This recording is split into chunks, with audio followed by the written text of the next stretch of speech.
सभी शिक्षक साथियों को मेरा प्रणाम और मेरे इस चैनल में पुनः आपका स्वागत है। साथियों, आज हम जानेंगे कि आप किस तरह से आपका इनकम टैक्स कैलकुलेट करेंगे 2025-26 के लिए निर्धारित वर्ष, और वो भी आप मोबाइल से तैयार करने वाले हैं। ओल्ड रिजिम, न्यू रिजिम, चाहे आप ओपीएस में हैं चाहे आप एनपीएस में हैं। और साथ ही हम जानेंगे कि मार्जिनल रिलीफ की गणना के साथ आप किस तरह से अपना इनकम टैक्स कैलकुलेट करेंगे और अंडर सेक्शन 87A रिलीफ क्या है, और सारी कैलकुलेशन आप ऑटो कैलकुलेटर से करने वाले हैं। तो साथियों, यदि आप इस चैनल में नए हैं तो जरूर इसको सब्सक्राइब कीजिएगा ताकि आपको इस तरह की इंफॉर्मेटिव वीडियोस मिलते रहें। तो आपको किस तरह से प्रपत्र जो आप बनाएंगे, विद इन 5 मिनट्स में आपने कुछ डाटा आपने फीड करना है और आपका प्रपत्र ऑटो कैलकुलेट होके आ जाएगा, जिसकी पीडीएफ आप अपने एम्प्लॉयर को दे सकते हैं।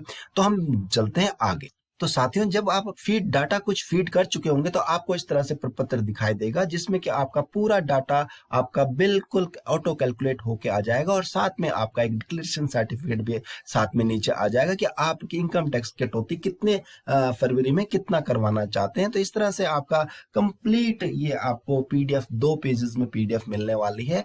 तो साथियों, यदि आप इस तरह से कैलकुलेशंस करना सीखना चाहते हैं तो आपको अंत तक बने रहना पड़ेगा, क्योंकि आपको एक्सेल सीट में किस तरह से फॉर्मेट होना है उसमें आपको फॉर्मूले की आवश्यकता नहीं है। सिर्फ आपने डाटा फीड किस तरह से एक्यूरेट डाटा फीड करना है उस पर आपने ध्यान से इस वीडियो को आपने अंत तक देखना है। और साथ में हम मार्जिनल रिलीफ की बात भी करने वाले हैं कि आपको ओल्ड रिजिम में फायदा होने वाला है, न्यू रिजिम में फायदा होने वाला है। सारी कैलकुलेशन ऑटो कैलकुलेट होगी। तो हम बढ़ते हैं थोड़ा आगे एक्सेल सीट की ओर कि किस तरह से आपने इसको फीड करना। तो ये है मेरी एक्सेल सीट जिसमें कि हम ओल्ड रिजिम की बात करने वाले हैं। तो आपने क्या करना, अपना नाम लिख देना यहाँ पर, मिस्टर, मिस, जो भी है आप इसको आप नीचे स्क्रॉल डाउन करके आप नाम लिख लेंगे, डेजिग्नेशन लिख लेंगे, आप जो भी लेक्चरर है। इसमें स्क्रॉल डाउन करके आप क्या कर सकते हैं, ड्रॉप डाउन भी आपका मेन्यू लगा रखा है। इसमें आपने सिंपली इसमें अपना स्कूल का नाम भी लिख सकते हैं, यहाँ पर अपना स्कूल का नाम लिख लेंगे। पे स्केल बैंड, जो भी आपका पे स्केल बैंड आता है उसको आप यहाँ पर से लिख लेंगे।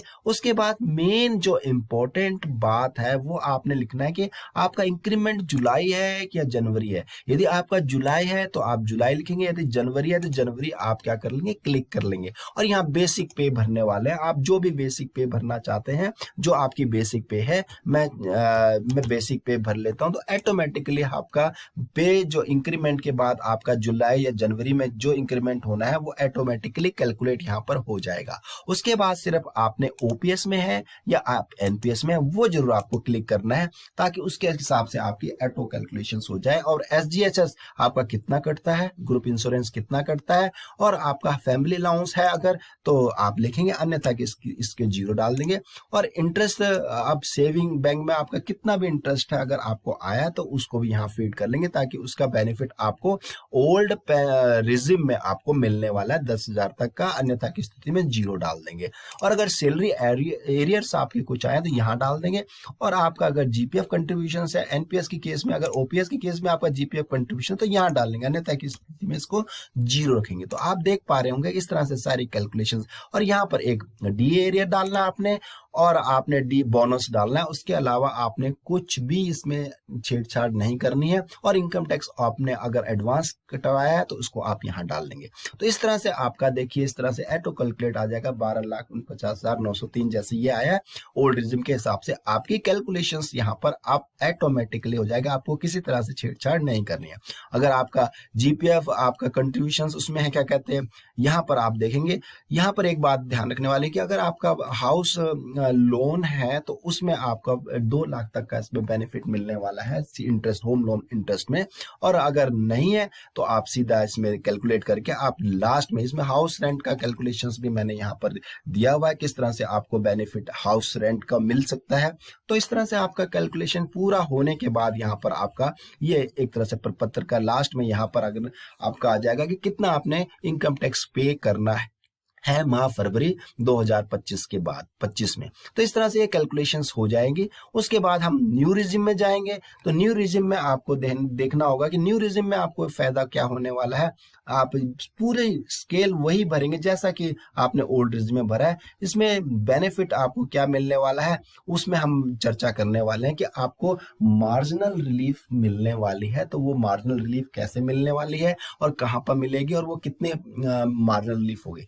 आपको इससे पूर्व मैं बता दूं कि 87A में 12,500 रुपए आपको, अगर 5 लाख तक आपकी इनकम है ओल्ड रिजिम में, तो 12,500 का आपका स्वैप ऑफ हो जाता है। लेकिन इन केस आपका अगर 7 लाख है न्यू रिजिम में, तो वो आपका सारा स्वैप हो जाएगा। 20,000 आपका इनकम टैक्स आता है, वह स्वैप हो जाएगा। लेकिन मार्जिनल रिलीफ क्या है उसके बारे में हम चर्चा थोड़ी सी कर लेते हैं।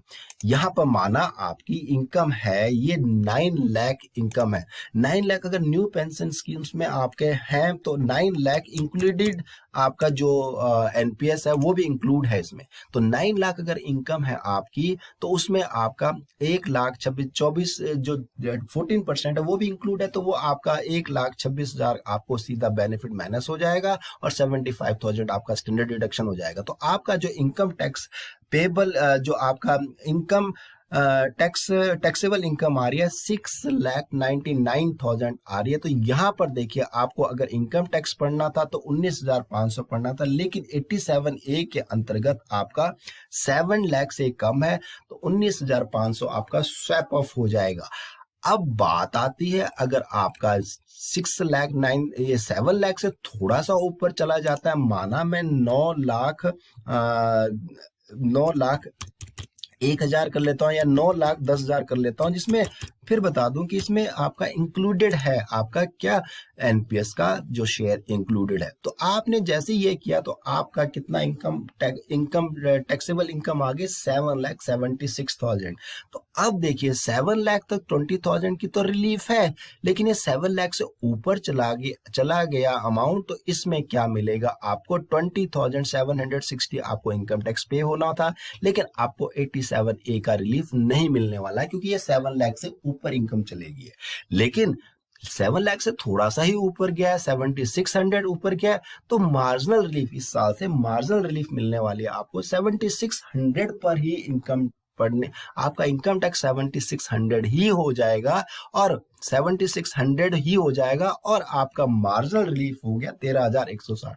आपको 13,160 रुपए की क्या मिल जाएगा, रिलीफ मिल जाएगा। और 7600 रुपए में ही आपको इनकम टैक्स 7600 इनकम टैक्स हो जाएगा और 304 इसमें जो भी है 4% एजुकेशन सेस लग जाएगा और उसके बाद आपका इनकम टैक्स बन जाएगा 7904। जबकि ओल्ड रिजिम में ये फैसिलिटी नहीं है, मार्जिनल रिलीफ की फैसिलिटी नहीं है। अगर 5 लाख से 1 रुपए भी आपका ज्यादा हो गया तो आपको 12,500 रुपए तो देने ही देने हैं, उसके बाद आपको 4% एजुकेशन सेस भी देना है। तो ये न्यू टैक्स रिजिम में ये फायदा होने वाला है। और अगर आप एनपीएस वाले हैं, न्यू पेंशन स्कीम वाले हैं, तो आपकी इनकम अगर इंक्लूडेड जो आपका सीपीडी इंक्लूडेड 14%, अगर आपकी 9 लाख तक जा रही है तो आप निश्चिंत हो जाइए, आप न्यू टैक्स रिजिम में ही आप स्वैप करें और उसी में आपको बेनिफिट मिलने वाला, आपको कोई भी टैक्स नहीं पड़ने वाला है।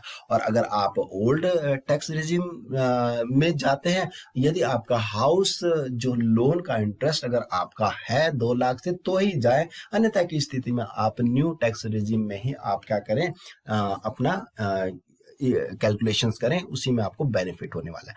तो इसकी जो आपके इस तरह से आप इसका कैलकुलेशन कर लेंगे छोटा सा डाटा डाल के, और इसकी पीडीएफ आप निकाल के अपने एम्प्लॉयर को दे देंगे। तो आशा करता हूं कि आपको पूरी वीडियो समझ आई होगी। आप मेरे डिस्क्रिप्शन बॉक्स में हाई लिखिए, मैं आपको ये इस जो कहते कैलकुलेशन, ऑटो कैलकुलेशन का लिंक प्रोवाइड कर दूंगा, ताकि आप इजिली उस लिंक से अपनी कैलकुलेशन, इनकम टैक्स की कैलकुलेशन कर पाए। तो thanks and have a nice